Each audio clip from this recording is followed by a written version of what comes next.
Question है UN day, UN day या United Nations दिवस कब मनाया जाता है? तो यूएन का जो फुल फॉर्म है तो तुम्हें पता ही है, यूनाइटेड नेशंस, ठीक है। अब what is United nation and why it is established, और इसकी क्या नीड थी और क्यों यूएन डे हम सेलिब्रेट करते हैं? तो 24 अक्टूबर को यूएन डे एवरी ईयर मनाया जाता है, ठीक है। व्हाई इट इज सेलिब्रेटेड, इसकी स्टोरी बहुत लंबी है, ठीक है, तो थोड़ा शॉर्ट में करेंगे इसको। सेकेंड वर्ल्ड वॉर के बारे में सबको पता है कि सेकेंड वर्ल्ड वॉर हुआ था। सेकेंड वर्ल्ड वॉर पता है? सेकेंड वर्ल्ड वॉर हुआ था, कब से स्टार्ट हुआ था और कब खत्म हुआ था? 1939 से 1945 तक सेकेंड वर्ल्ड वॉर हुआ था। इसमें दो ऐसी चीजें हुई थी जिन्होंने मतलब एक तरह से कि पूरे वर्ल्ड को सोचने पर मजबूर कर दिया कि ह्यूमन राइट्स का इतना वायलेशन हो रहा है, और क्या वॉर इतने ज्यादा कैजुअल होने, इतनी ज्यादा कैजुअलिटी होनी जरूरी है, या वॉर इस तरह से क्यों होते हैं, और क्या जो सिविलियंस है, जो रहने वाले हैं, उनके कोई राइट्स नहीं है जब वॉर होते हैं तो, ठीक है।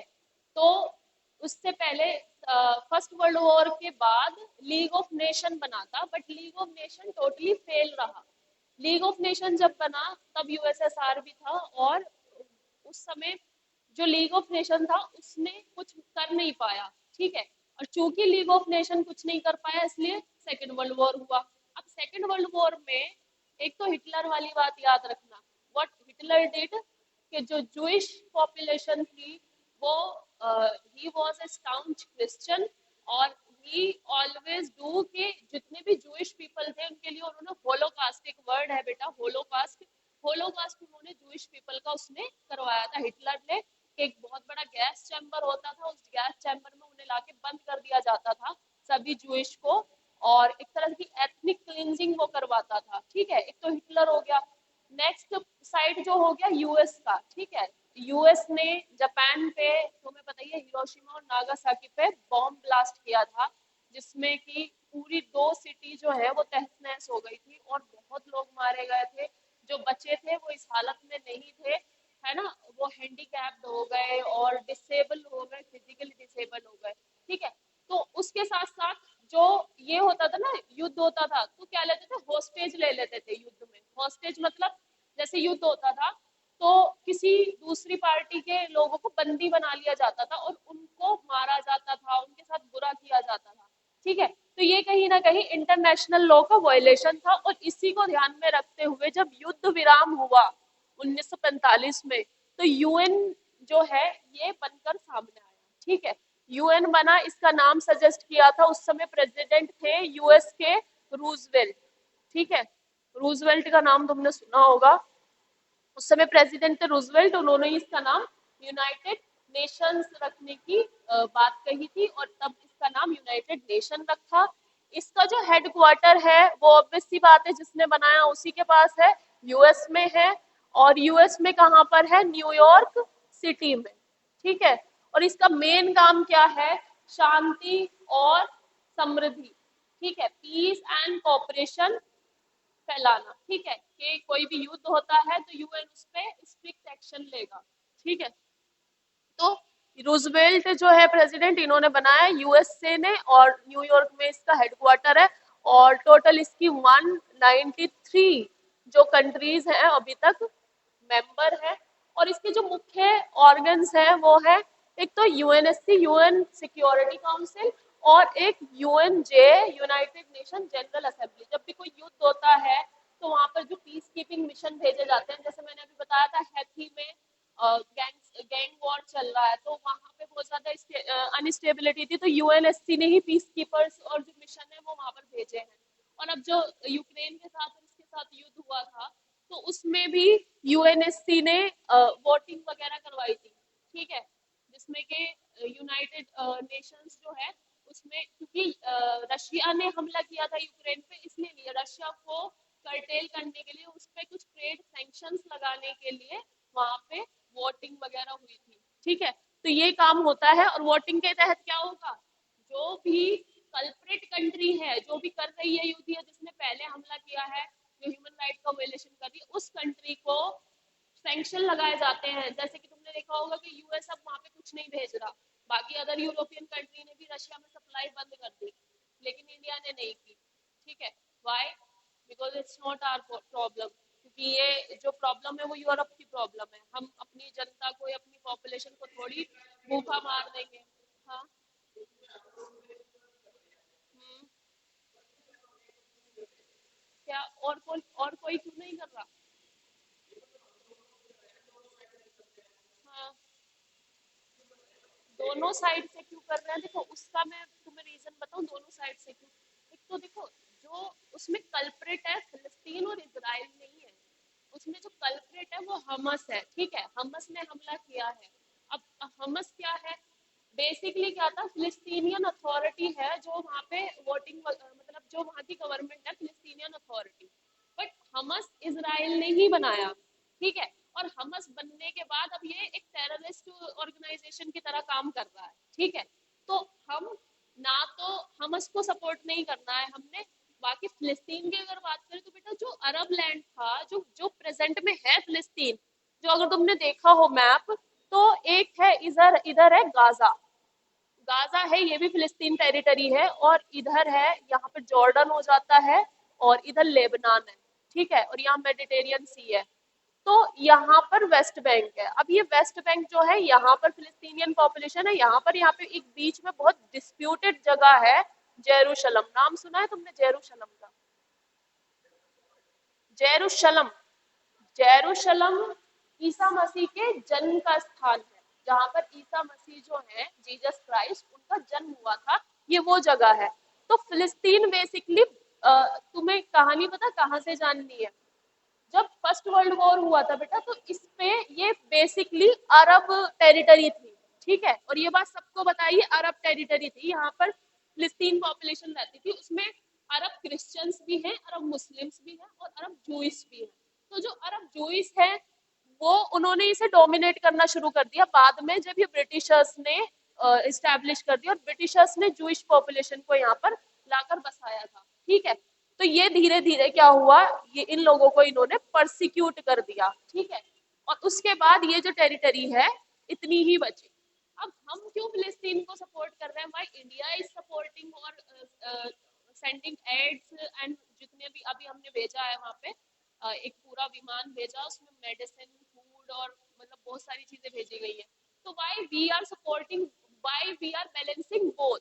देखो, इजराइल की अगर हम बात करें तो डिफेंस का बहुत अच्छा पार्टनर है हमारा। ठीक है, इसराइल से अगर हम कनेक्शन की बात करें तो डिफेंस हमारा बहुत अच्छा है उसके साथ। और जो पार्टनरशिप डिफेंस की है, तुम्हें पता ही है कि वर्ल्ड में बेस्ट जो डिफेंस सिस्टम है वो इसराइल का है।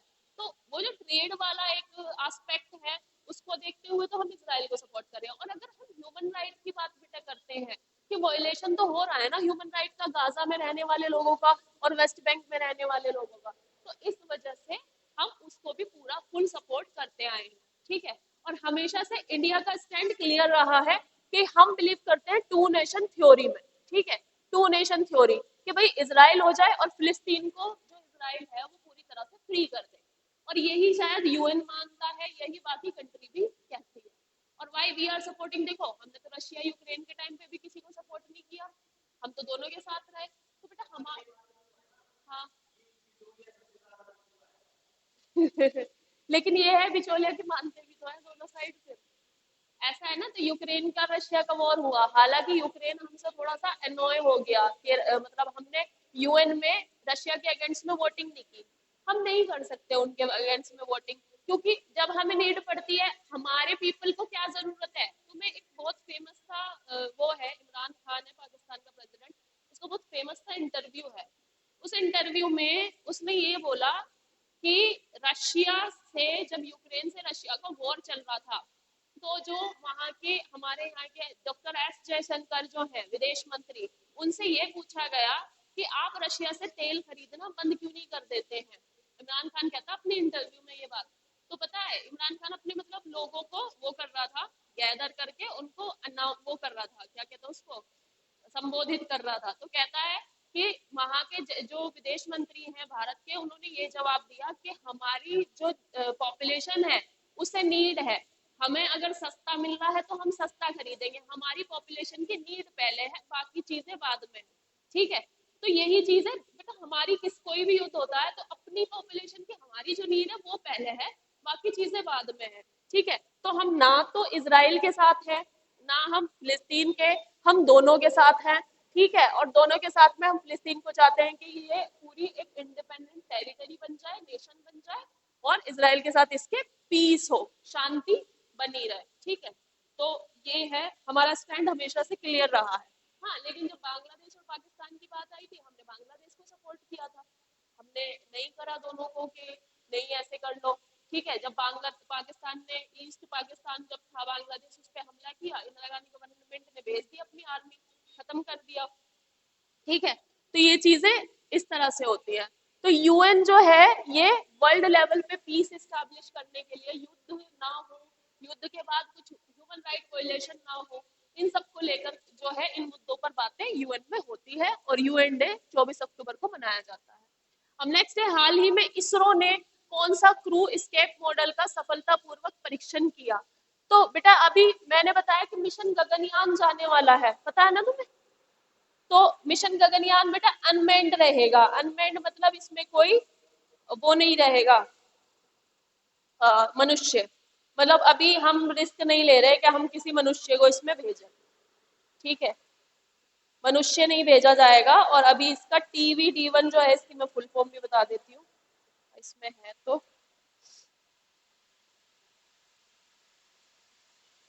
Abort mission 1।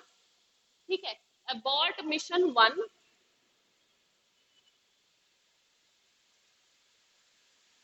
जिसका नाम है TVD1।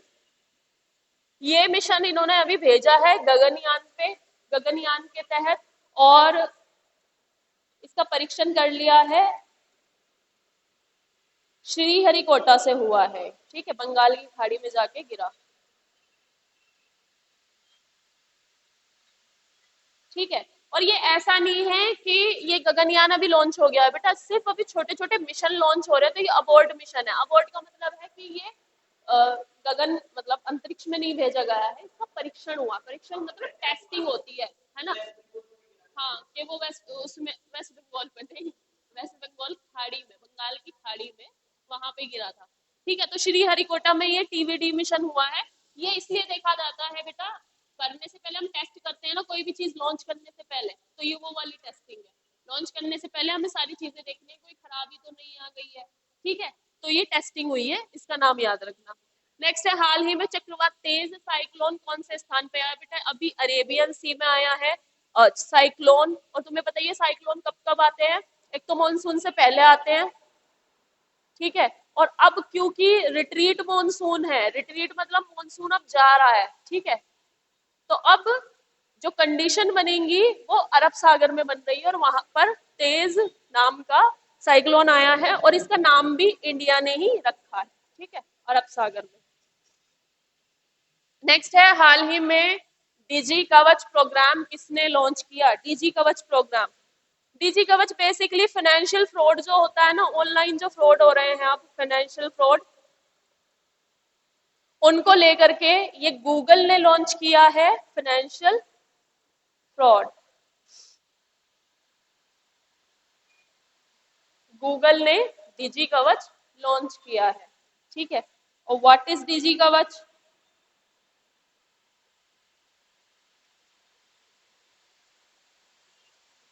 जो ऑनलाइन धोखाधड़ी बन रही है, बढ़ रही है, वो जो उसकी चिंता को दूर करने के लिए गूगल ने डिजी कवच कार्यक्रम लॉन्च किया है। ठीक है, ठीक है, मतलब इसमें क्या है कि गूगल पे अगर कोई इस तरह का कुछ करेगा, लाइक कि इस तरह की कोई ऑनलाइन धोखाधड़ी की चीजें बनाता है, तो गूगल रिस्पॉन्सिबल है उसके कर्टेलमेंट के लिए, जिसने कि एक डीजी कवच नाम से एक प्रोग्राम बनाया है। ठीक है, ऑनलाइन धोखाधड़ी में। नेक्स्ट है, हाल ही में श्रद्धांजलि फ्लाईओवर किस राज्य में उद्घाटन हुआ? असम में बेटा। असम का सेकंड है ये, सबसे ऊंचा। दो है असम में, तो ये असम का सेकंड सबसे ऊंचा फ्लाईओवर बना है, और वहां के जो CM हैं, उन्होंने ये हाल ही में लॉन्च किया है, सबसे ऊंचा फ्लाईओवर हाल ही में वहां के सीएम ने लॉन्च किया है, जिसका नाम इन्होंने रखा है श्रद्धांजलि। तो वहां के जो मुख्यमंत्री हैं उनका नाम है हेमंत बिस्वा। वो मैंने तुम्हें बताया है, उनका नाम है हेमंत बिस्वा। और हेमंत बिस्वा ने हाल ही में ये लॉन्च किया है। ठीक है, आसाम का सबसे ऊंचा फ्लाईओवर। नेक्स्ट है, हाल ही में मिशन महिला सारथी का शुभारंभ कहाँ हुआ? बेटा मिशन महिला सारथी तुम्हारे लिए भी याद रखना है, क्योंकि अगर यूपी का कोई एग्जाम है यूपी स्पेसिफिक, तो उसमें उत्तर प्रदेश से संबंधित जो खबरें हैं वो पूछी जाती हैं। तो मिशन सारथी जो है ये बेसिकली यूपी में अभी दुर्गा पूजा के अवसर पर लॉन्च हुआ था। अब मिशन सारथी है क्या, ये तुम्हें पता होना चाहिए। सारथी वर्ड से मतलब समझ रहे हो कुछ? सारथी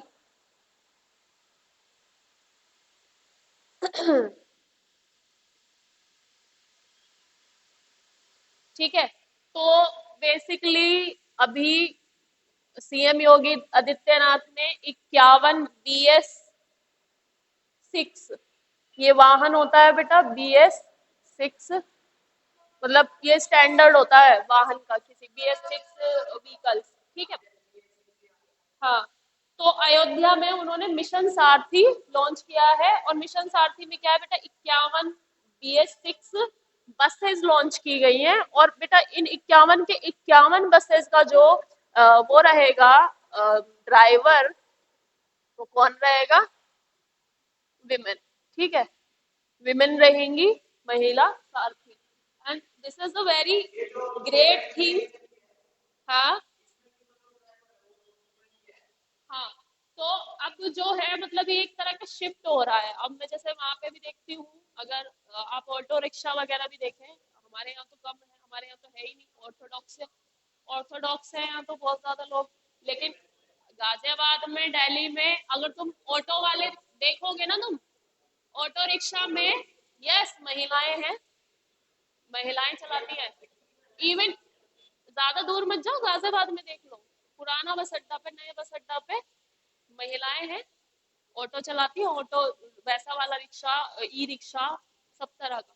ठीक है, तो this is a very great thing, और शिफ्ट हो रही है, देखना वहां पे कभी भी देखना है वहां पर। ठीक है, तो BS6 जो है ये टोटल 51 बसेस लॉन्च की गई हैं, सीएम आदित्यनाथ ने अभी लॉन्च की गई है महिला सारथी। और इसमें महिला सारथी का मतलब यही है कि जो ड्राइवर होंगे वो महिलाएं होंगी, और इवन कंडक्टर भी महिलाएं ही होंगी। ठीक है, यस। तो this is a great thing, और अब एक तरह का शिफ्ट हो रहा है हमारी कंट्री में कि हम विमेन सेंट्रिक होते जा रहे हैं, और अब जो जो भी पॉलिसीज होंगी, जो भी होंगी, वो विमेन के वेलफेयर के लिए होंगे। पिंक बूथ तुमने सुने ही होंगे, यहाँ पे ये बना हुआ रेलवे रोड पे पिंक बूथ महिलाओं के लिए, वहां पे महिला इंस्पेक्टर होगी पिंक बूथ पे।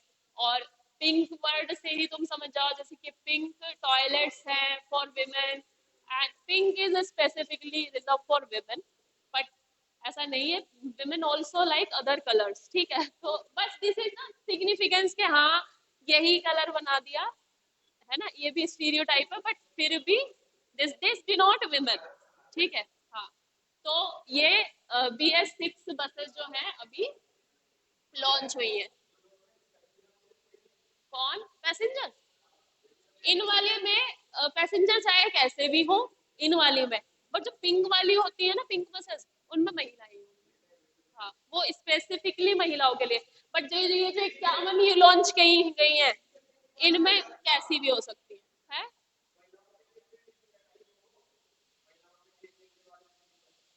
हाँ, फ्री।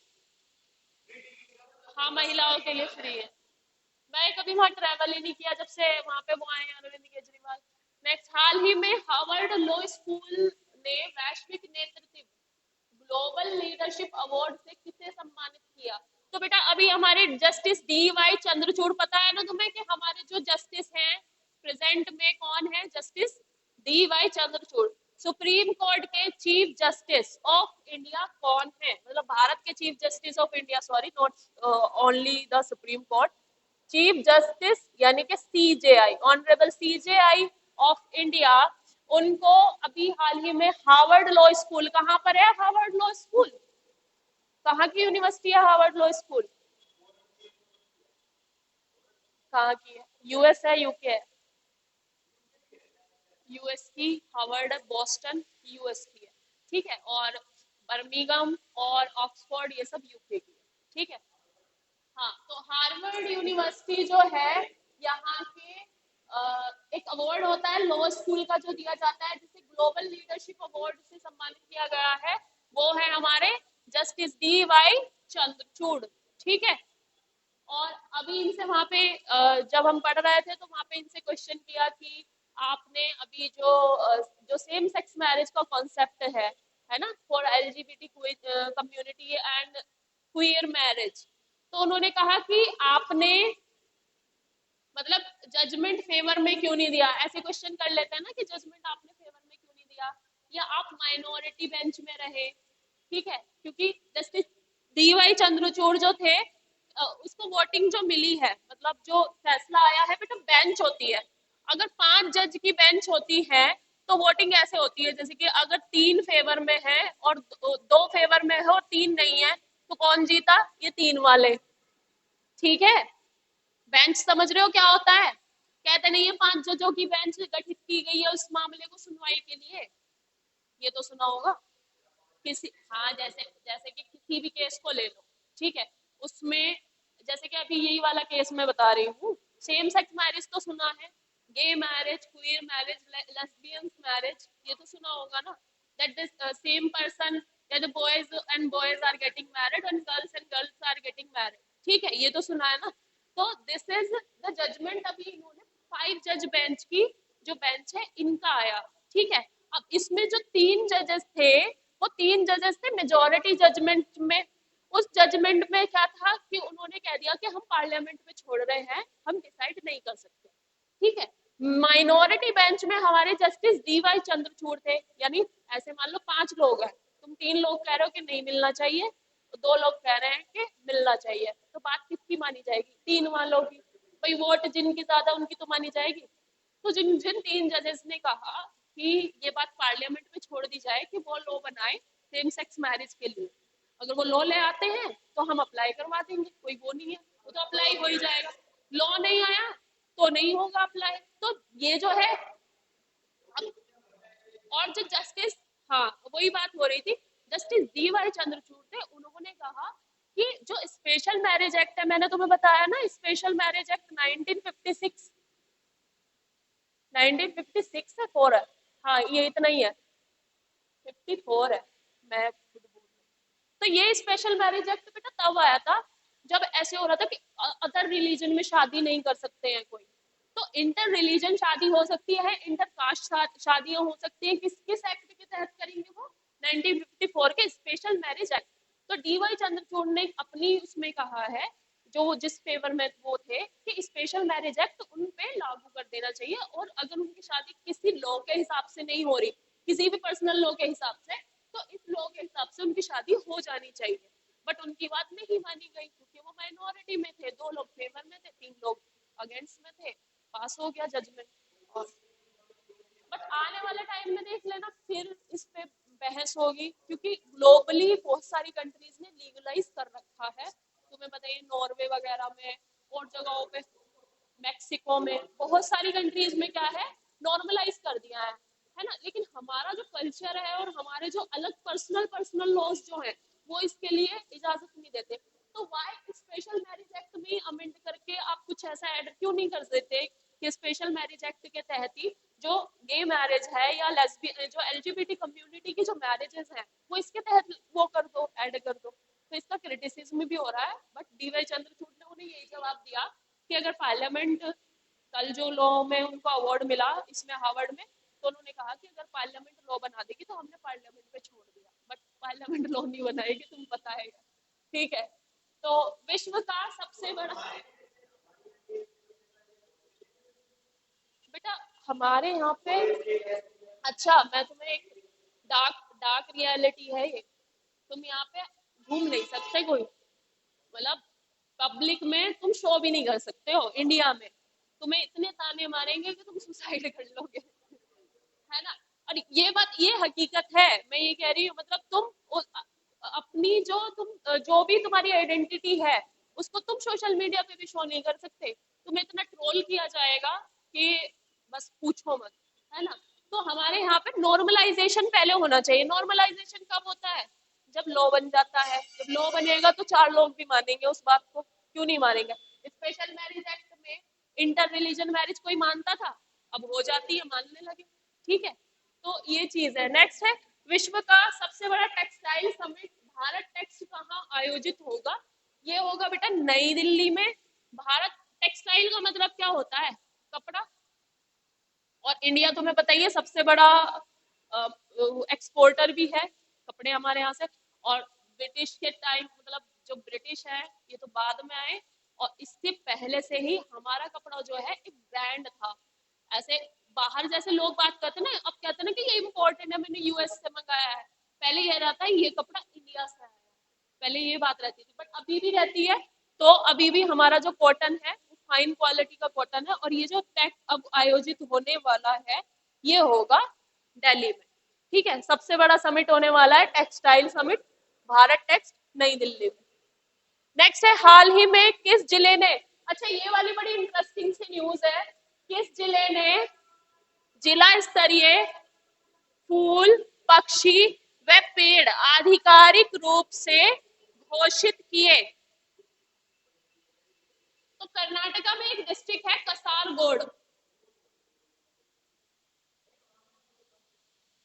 ये नाम सुना तुमने? कसारगोड। हाँ, तो कसारगोड जो है बेटा, इन्होंने अपने ऑफिशियल, जैसे स्टेट बर्ड, नेशनल बर्ड ऐसे होता है ना, ऐसे इन्होंने अपना state, district flower, district bird और डिस्ट्रिक्ट ट्री डिक्लेयर किया है। अब कौन कौन से हैं? इनके यहाँ पे एक पेड़ होता है कांजीराम। तो कांजीराम इनका पेड़ ही है ना। हाँ, कांजीराम। तो कांजीराम तो इनका, जैसे ऐसे होता ना राज्य, हमारा क्या है, नेशनल बर्ड, नेशनल ट्री, पता है तुम्हें? नेशनल ट्री नहीं पता ना तुम्हें? बरगद, बैनियन ट्री। हाँ, बरगद का पेड़, उसकी बहुत सिग्निफिकेंस है, तुम्हें बताइए। हमारे यहाँ वैदिक कल्चर से इसका बताया नहीं? नहीं, हमारा वही है नेशनल ट्री जो है हमारा, बरगद है, बरगद का पेड़। हाँ, क्योंकि इसकी शेल्फ लाइफ बहुत बड़ी होती है।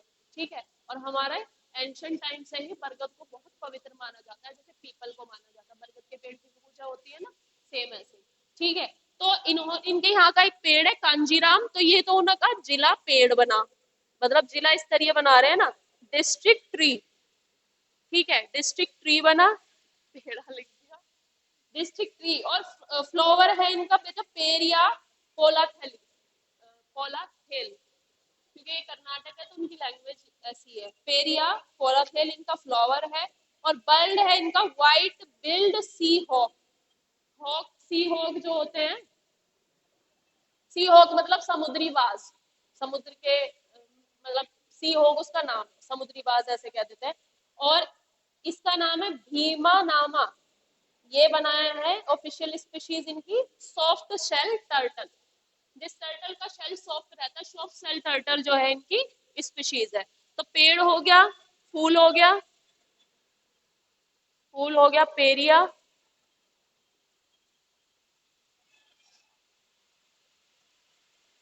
और बर्ड हो गया यानी कि पक्षी, सी हॉक।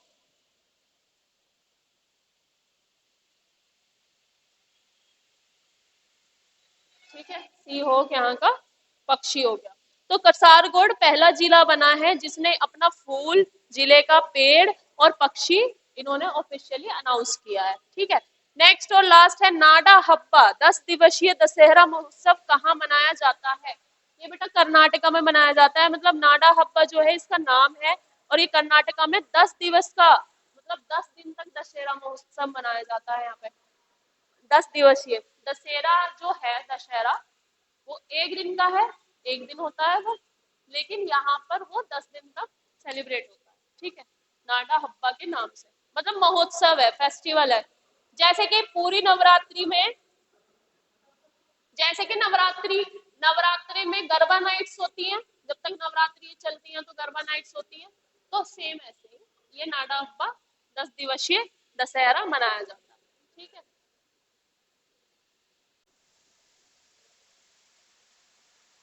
चलो कर लेते हैं थोड़ा बहुत कुछ, तो दिस इज डन, कर लेना और याद रह जाए तो